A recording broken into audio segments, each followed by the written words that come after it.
Okay, quick video on repairing your toilet. These are the tools you need. Wrench, expandable wrench, screwdriver, some pliers. I'm going into the bathroom. You want to have a bucket, because if you have to pee while you're doing this project and have everything shut off, the bucket is your friend. You can pour it right into the bowl and it will flush, which I did last night before I got up this morning to repair it. This unscrews at the bottom. This screws in with a little divot. This is a flapper. You have to match your flapper. You also have to match this. Underneath here, this is your cutoff valve. I had to replace all of this. If you look there, it screws into the bottom of this. That you take to a hardware store. I used Ace Hardware. You can sponsor me if you like. Go under your house and cut off the water supply to your house.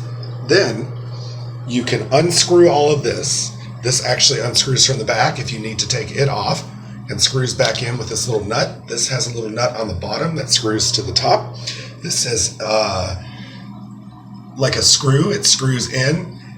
Go to your hardware store, take these with you, and match it. And then get ready for some grunt labor. There's going to be water everywhere. Towels, I used about 10 of them, and a bucket, a little pan underneath there. Nothing in life is easy, but it can be done. And that's how it is. Now, real quick, what you're using this for, this is to give you torque to hold the nut that supplies the water supply to the toilet. This is to loosen and tighten that nut.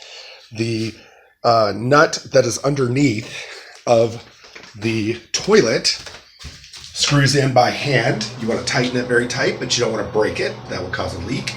This screws into that. This screws into this. This you use to adjust this to get your water level very flush. And that is how you fix the toilet in a short time. It took me about 3 hours.